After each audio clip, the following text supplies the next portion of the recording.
Hey guys, Britt here. Welcome to End Times Bible Prophecy. Make sure to hit the subscribe, like, and share buttons. Well, today's video is a special alert because I believe that we had in recent days an admission that I believe is an indication we are very near to seeing World War III and the establishment of a global empire. Now, both of these things were prophesied in the book of Revelation. Revelation chapter 6 describes a global war. Revelation chapter 13 describes the establishment of a global empire. And if you want to understand how both of these things could happen in the very near future, again, this is going to be speculation until it actually happens. But I believe that it is speculation based on the facts we're looking at. If you want to understand how that's happening, how close we are to that, then you don't want to miss this video. So we're going to start out, we're going to look at an article from 5.5 years ago describing the scenario and how it could lead to World War III and the establishment of a global empire. Then we're going to look at two articles, one from a few months back and one from just a few days ago, that tell us that the things in the article from 5.5 years ago are on the brink of taking place in the very near future, which tells us how close we are to those events. And guys, I believe those are tribulation type events. So I expect if that's the case, we won't be here to see those. So what am I talking about? Well, I want to set the table with this article right here. So this is from the End Times Bible Prophecy newsletter, April 2018. Some of you are familiar with this. We've looked at it before. There are a lot of new people to this channel that haven't seen this, so we're going to go through this. This is an article I wrote 5.5 years ago, but it's based upon things I've been writing about for over 20 years, talking about how this will come, what the future of warfare is, and how it's going to change the world dramatically. And we're going to see that we're getting very close to that point right now. So this article is titled Rise of the Drones. And I want to come down here to this part where it says the future of warfare. It says synchronized drones let us see the future of warfare. Why do I say that? Let me ask you another question. Have you ever seen a large flock of birds flying in unison? They look like a cloud. And the whole flock can shift left, right, up, down, all in a split second. Despite their quick shifts, these birds act as one. They aren't disorganized or disjointed. They fly in perfect harmony as if they have a single mind. We observe similar behavior in schools of fish, bees, locusts, gnats, and all sorts of animals. Now imagine one of these groups is coming to get you. That's right. Imagine a swarm of bees is coming after you. Would a shotgun do you much good?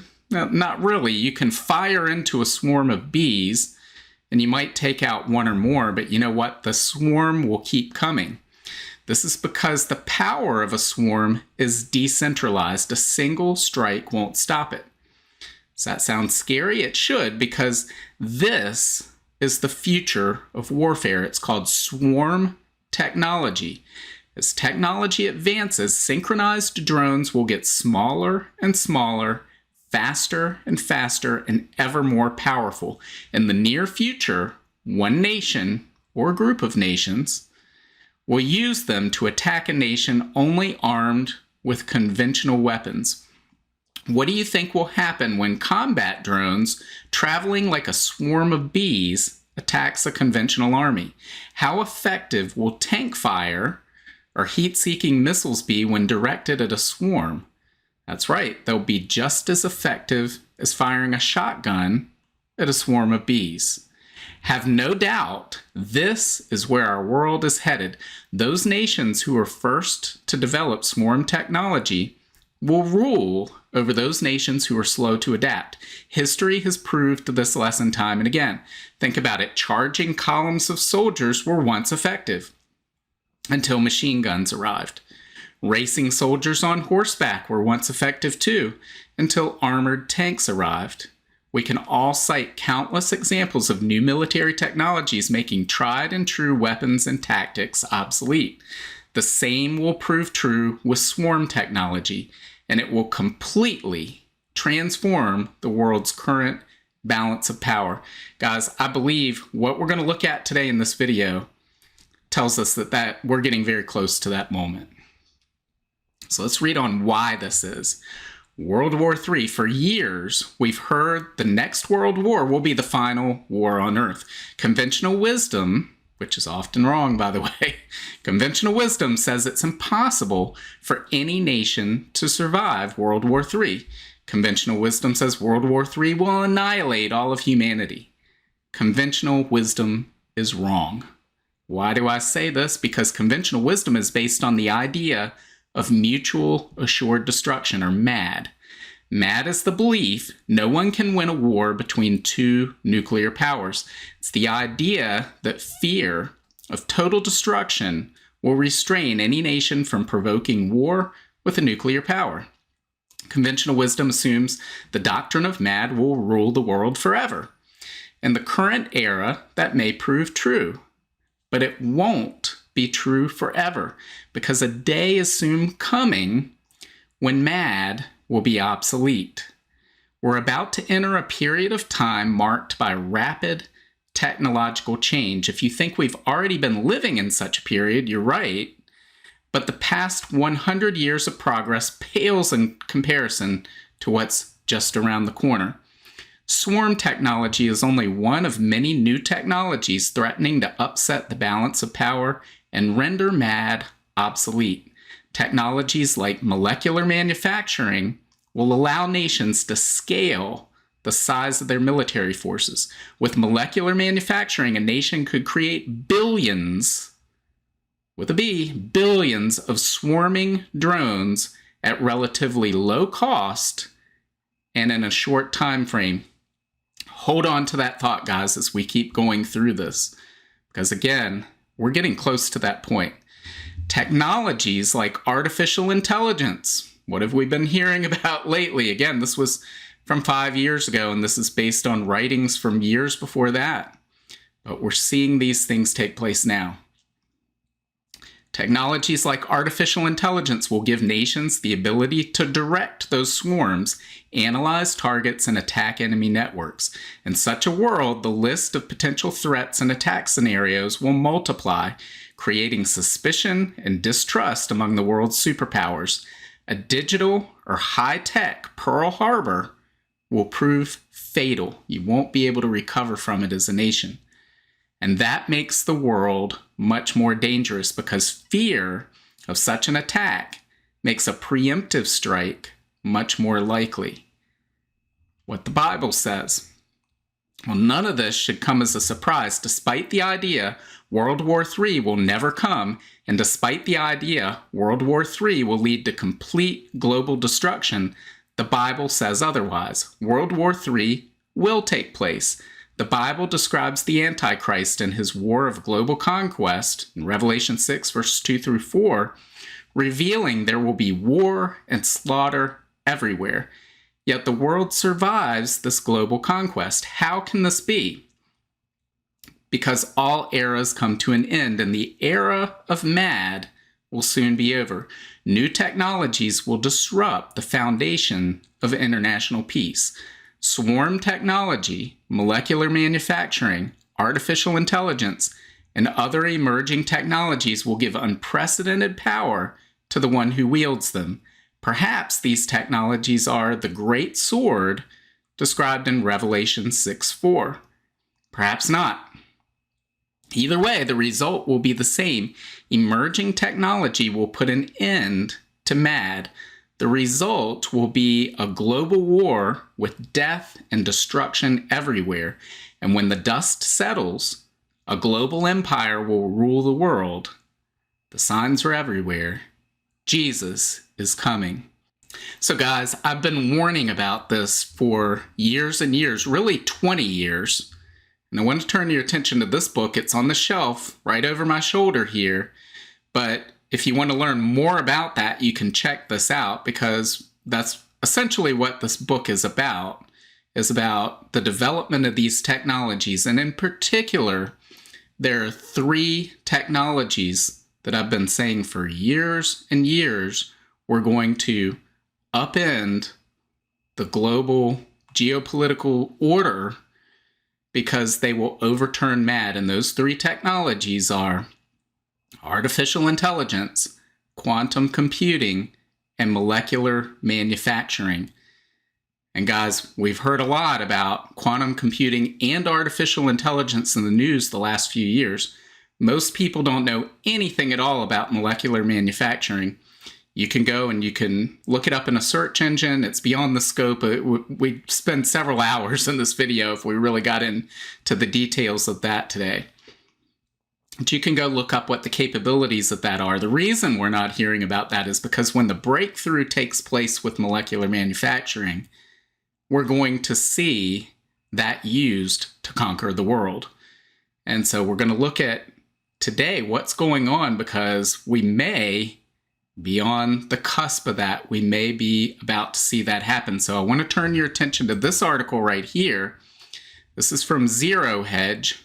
It's from, let's see, August 29th. So a couple of weeks ago, maybe less than a couple of weeks ago at this point. It says Pentagon to develop drone swarms with eye toward future China war. The Department of Defense is developing the ability to launch thousands of drones at a time for use in a future war with China, according to top Pentagon officials. At a conference hosted by the National Defense Industrial Association, Deputy Defense Secretary Kathleen Hicks, so this isn't a think tank person postulating on what may be 20 years into the future. This is the number 2 official, the number 2 in the leadership position at the United States Department of Defense. It says, Deputy Defense Secretary Kathleen Hicks said Washington is initiating a program to launch thousands of land, air, and sea drones simultaneously. And here we have an artist rendition of maybe what that might look like in a drone swarm. It says they can be used consistent with our principles of mission command, where we empower the lowest possible echelons to innovate and succeed in battle, she remarked. And they can serve as resilient, distributed systems, even if bandwidth is limited, intermittent, degraded, or denied.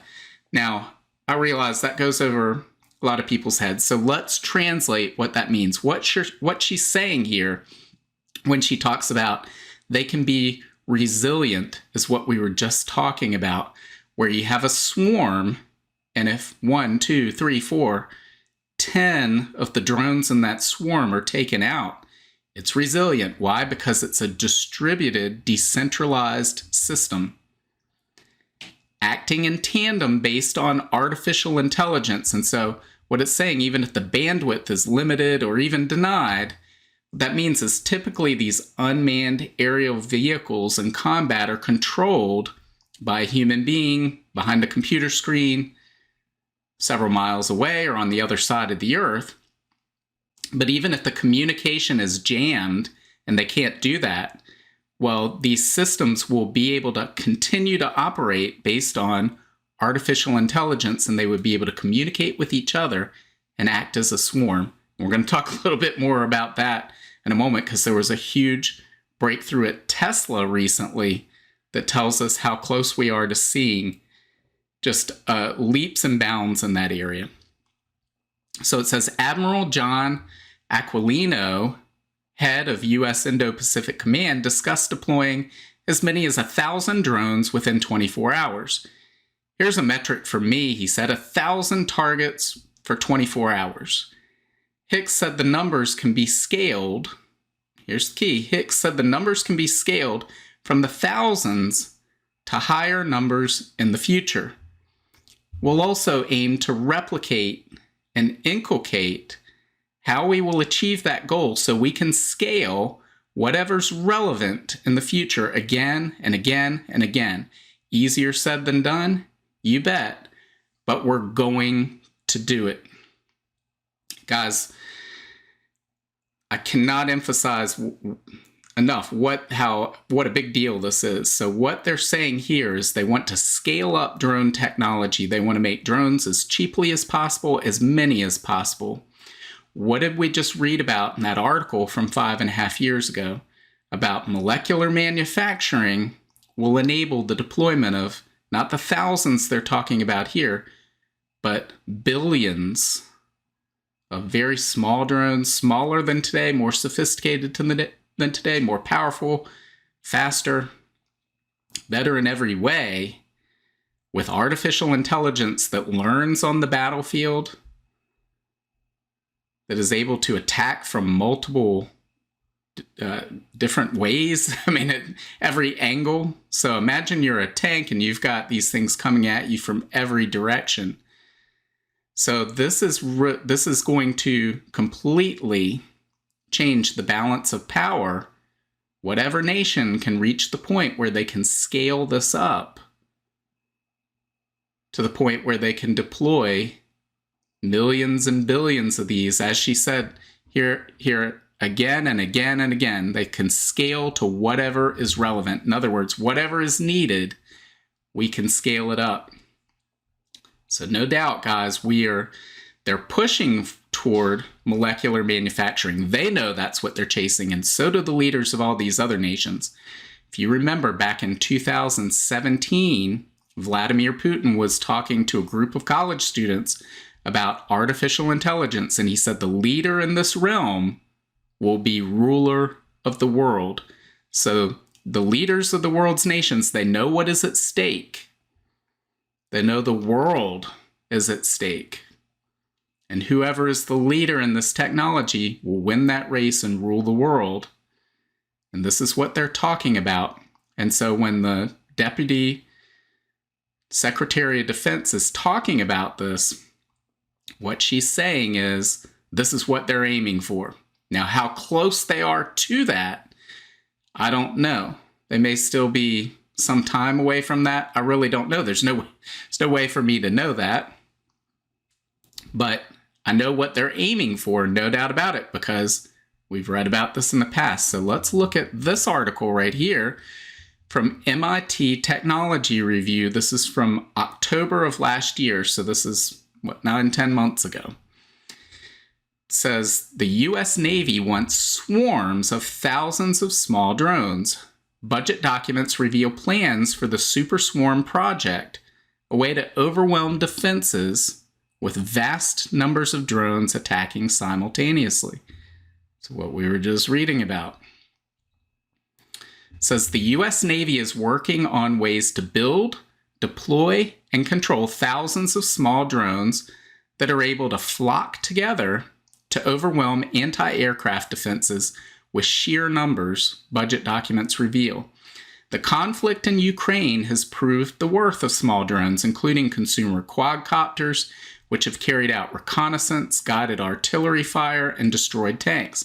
Such drones are currently limited by the fact that each one needs its own operator. In a swarm, however, hundreds or thousands of drones are controlled as a single unit. The significance of drone swarms is that they can be conceivably applied to virtually any mission, says Zachary Kallenborn, policy fellow at the SCAR School of Policy and Government at George Mason University. Many nations are working on such swarms, including China, Russia, India, the UK, Turkey, and Israel, which in 2021 became the first nation to use swarming drones in combat. The U.S. Navy has always been a leader in this field, and while they did not respond to requests to discuss their work, the budget documents that MIT Technology Review has read reveal ambitious plans for swarms vastly bigger than anything yet seen. Buried in hundreds of pages of budget numbers are details of several projects not previously revealed, which involve drone boats and submarines, as well as uncrewed air vehicles. Together, they fall under a project named Super Swarm. Now let's read this and see if this sounds familiar. It says, flock like a bird. You might have seen drone light shows in which hundreds or thousands of drones fly together with perfect synchronicity. These are not swarms. Each drone flies along a choreographed, predetermined route. The individual drones have no awareness of their surroundings or each other. By contrast, in a swarm, the drones fly together and are aware of their surroundings, how close they are to one another, and use algorithms to avoid obstacles while not getting in each other's way, like a flock of birds. Sound familiar? I just read about that. It says more advanced versions use AI to coordinate the actions for tasks such as spreading out to search an area or carry out a synchronized attack. Guys, artificial intelligence has made advances by leaps and bounds even since this article was written. So in the past, they've had to train these things based on, here's what a tank looks like. Here's a picture, and we label it tank. And and they pre-program these things to think about what they're going to encounter. Tesla recently revealed, just in the last, 2 weeks, self-driving technology where they simply showed the AI videos of cars driving all around and what they encountered. They didn't say, this is a stop sign, this is an intersection, this is a pedestrian. They just let the AI learn from taking in all of these videos and splicing up the data. And now it doesn't have to have LiDAR of a certain area or be pre-programmed in a certain way. It's learned how to operate. And they'll be able to upload similar AI to these swarms so that they can learn on the battlefield and learn what defenses may be used against them and how to work around that. We're seeing huge leaps and bounds. All that stands in the way is the ability to scale up, as they were just talking about. Once they can scale up, and molecular manufacturing will enable that, once that happens, we will immediately see World War III and the establishment of a global empire. Let's read on, because this gives us more insight into what is being built, what nations are pursuing. It says the U.S. Navy has already made considerable progress in this area. In 2017, it demonstrated a swarm of 30 drones flying together. The idea is that the drones carry explosive warheads for kamikaze attacks, making them into miniature cruise missiles. The same approach has been used by Russia against Ukrainian cities in recent days. That project, named Locust for low-cost UAV swarming technology, now falls under the bigger Super Swarm mission. In April last year, a Navy drone swarm carried out an attack on a ship in a wargame exercise for the first time. Even in a real mission, Kallenborn notes, the drones would carry just a few pounds of explosive each, compared with the 488-pound warhead on a Harpoon anti-ship missile. That means they would be used in different ways, taking advantage of their high precision. And guys, we saw some drones used recently to destroy Russian combat vehicles. Some of the top, most expensive Russian combat vehicles in Ukraine just last week. There's video on the internet. You can look this stuff up. It says the drone swarm could attack from multiple angles, aiming to damage or destroy critical critical systems like radar antennas, deck guns, and weapon systems. The Navy's plans in the budget document include swarms launched from ships, submarines, aircraft, and ground vehicles, and what they term multi-domain operations. The drones will have a variety of payloads. Some might carry sensors, some will have jammers or other electronic warfare gear, and some will have warheads. But drone swarms still struggle with the problem of limited range. The 13-pound Raytheon Coyote used in the Locust program, for example, can cruise for only 2 hours at 50 miles per hour, so it needs to hitch a ride. Another project called Dealers for deployment and employment of autonomous long-range systems seeks to overcome this challenge. One aspect of dealers is working on so-called marsupial systems or motherships, larger uncrewed aircraft carrying multiple smaller drones. If you want to know what that might look like, in the last article we looked at, they had an artist rendition that included one of those. Here we have what would be considered, I guess, the mothership, and see how these drones are detaching from it when they get to the place where they need to accomplish their mission. So we see an artist rendition right here of what this MIT Technology Review article is describing. So it says 2 U.S. drone makers, Kratos and General Atomics, have already demonstrated bigger drones launching smaller ones, but these only involved 1 or 2 vehicles, whereas Dealers aims to transport and launch extremely large numbers of small drones without human intervention.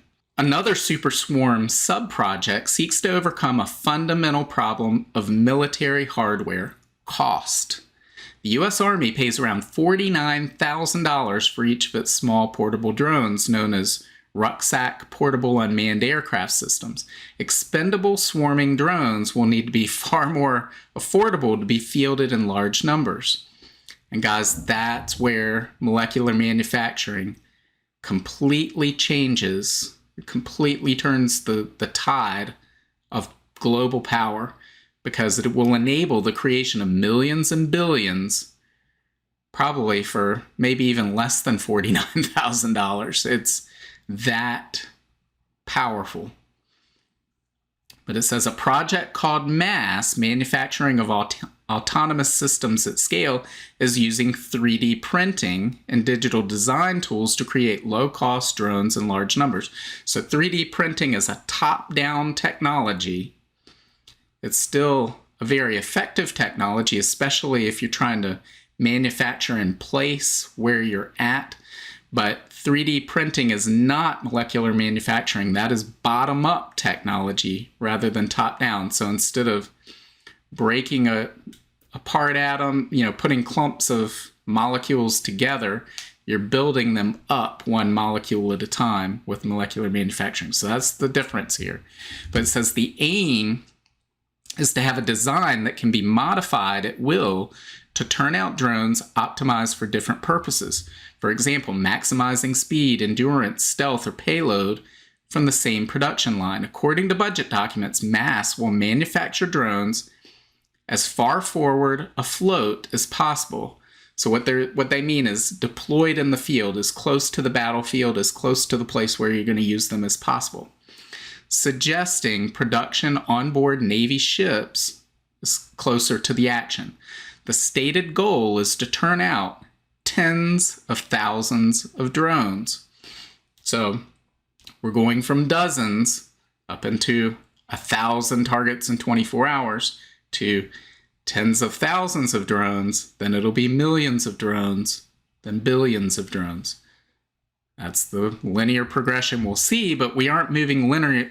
We're moving at an exponential pace, guys, especially with artificial intelligence making leaps and bounds by the day.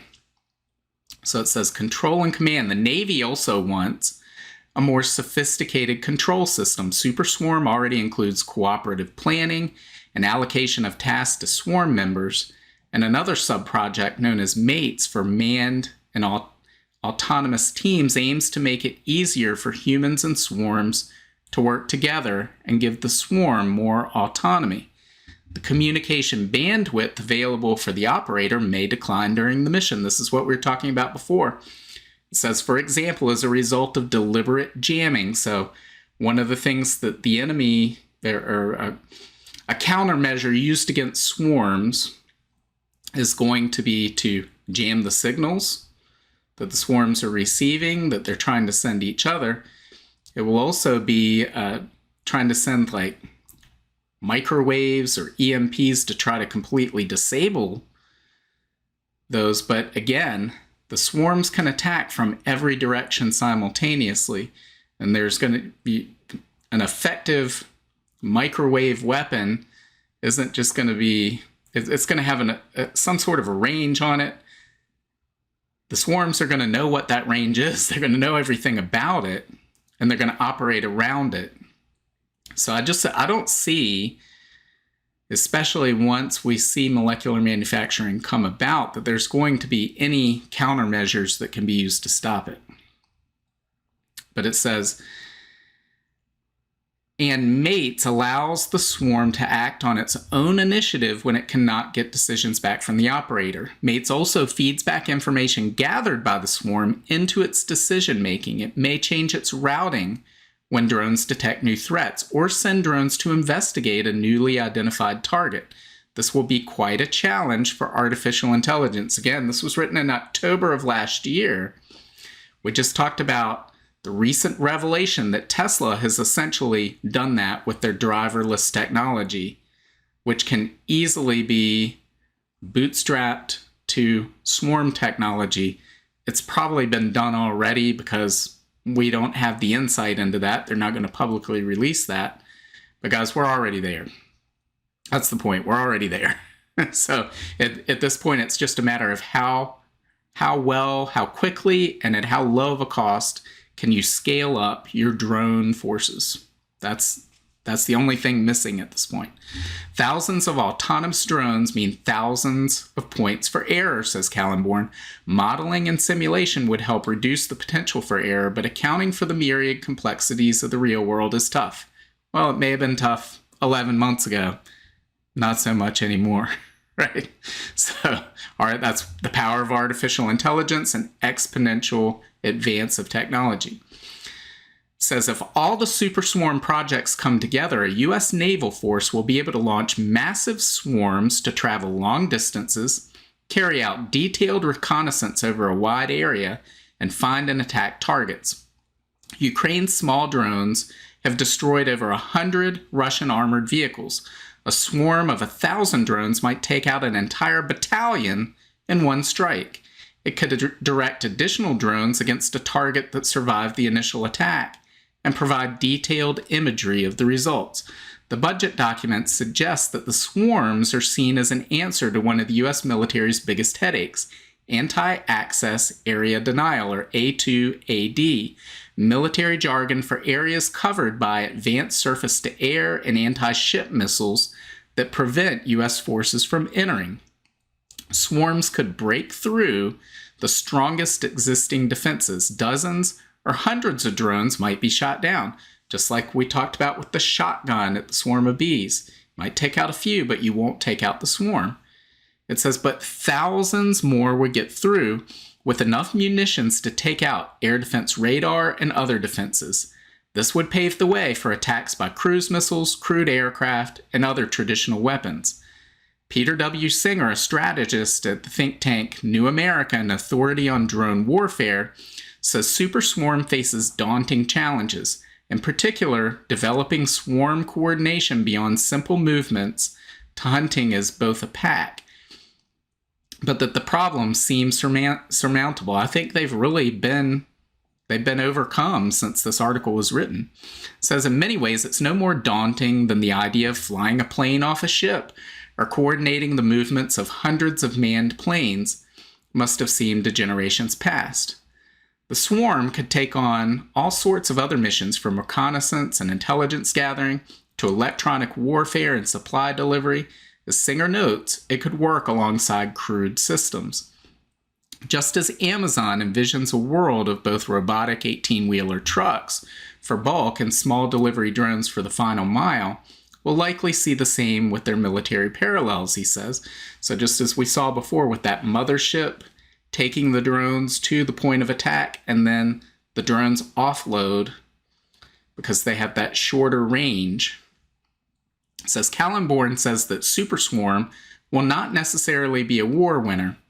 When they have molecular manufacturing, it will. That'll be it.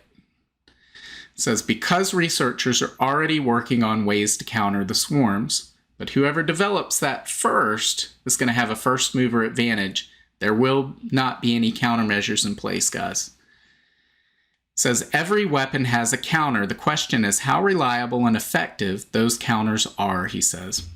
However, he says it may take some time to develop and deploy such countermeasures, which might include lasers, microwave weapons, or interceptor swarms. Singer also notes the many counters under development, but he sees the arrival of Super Swarm or something like it as inevitable.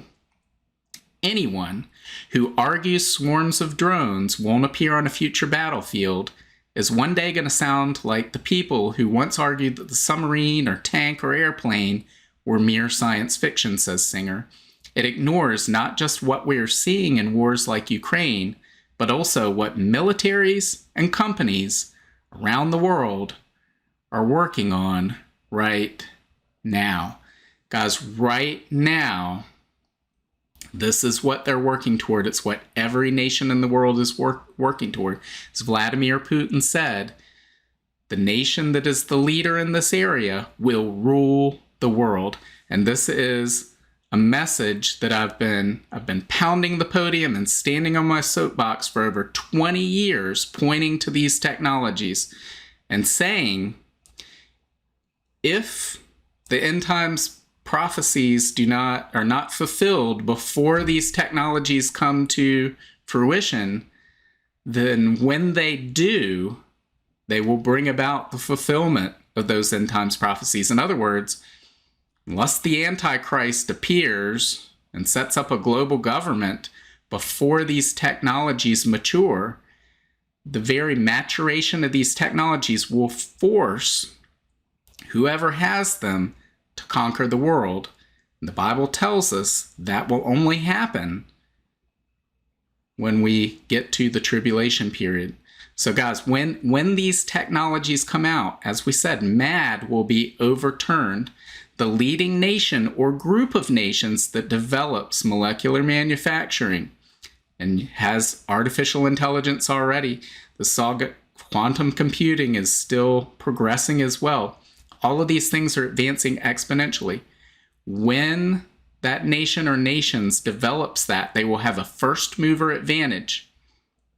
And their choice, no matter what their motive is, they will have no choice but to conquer the world, to take out any adversary who may develop that technology after they do, and thus set up an unstable arms race that would inevitably lead to catastrophic war that would destroy all life on Earth. They know that. And so whoever develops it will use it to conquer the world. And that's what I mean by, unless we see the end times prophecies fulfilled in some other way prior to the maturation of these technologies, then we will see end times Bible prophecy begin to be fulfilled when these technologies mature. And I believe these articles are telling us we are on the cusp of that in the very near future. How close are we? Are we a week away, a year away, 5 years away, 10 years away? I have no idea. I don't know that.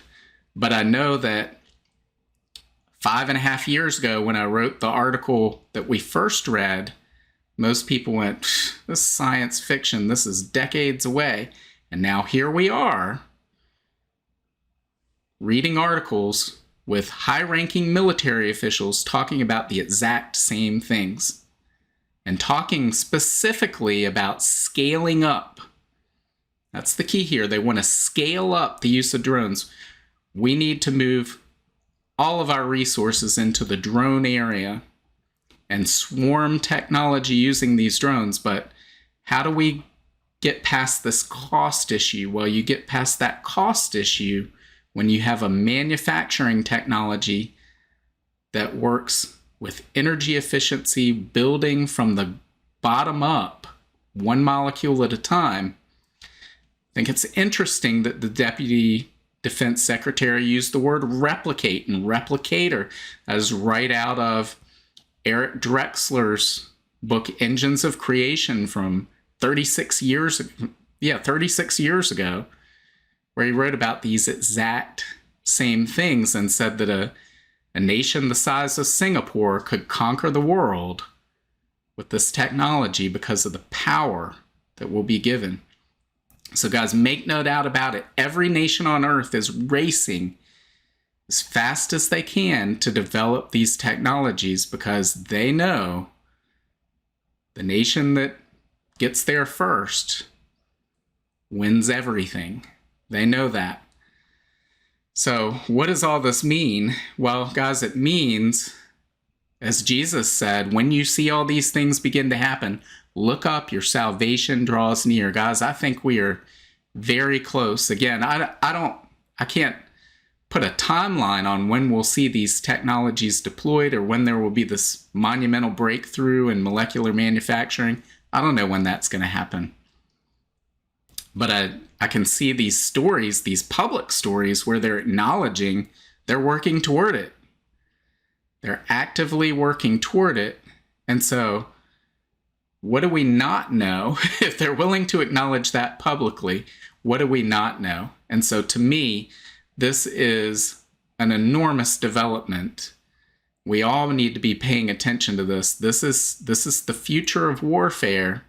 And I believe a day will come when this breakthrough will happen and the world will awaken one day to a world at war, and it will be a very quick war, and there will be one victor who will control the entire earth in the aftermath of that conflict.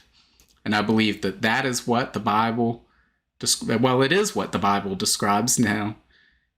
Is this exactly how it will happen? Again, it's speculation on my part, but I believe it's very thoughtful, logical speculation based on the facts we're seeing, the observations we've been seeing for years and years that we've been talking about, and now we are seeing these things happen. So, guys, it just tells me that Jesus is coming back. I don't know how much time we have left, but use that time to the best of your ability to share the gospel with as many people as you can.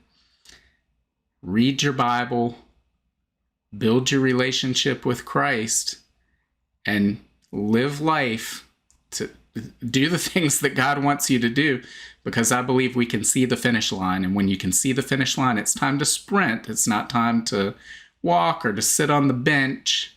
It's time to sprint, to do everything you can to do what God put you here on earth to do, whatever that purpose is. So get busy doing God's work.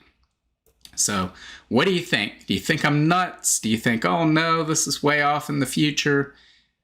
Maybe it is. Maybe I'm wrong. That's fine. Leave your comments below. Let me know what you think. But I think this is a big, big deal, what we're seeing right now. So let me know what you think. Make sure to hit the like, share, and subscribe buttons. And God willing, I will see you on Monday. Bye. If you want to learn more about the end times and Bible prophecy, make sure to sign up for my free monthly newsletter and get your copy of my free ebook, 7 Signs of the End Times. Just follow the link in the description to get your free book. Also, make sure to check out all of my books. Just look up Britt on Amazon, Barnes & Noble, Apple iBooks, Google Books, Kobo, or anywhere books are sold. Thanks for watching today, and until next time, keep your eyes fixed on Jesus, the author and perfecter of our faith.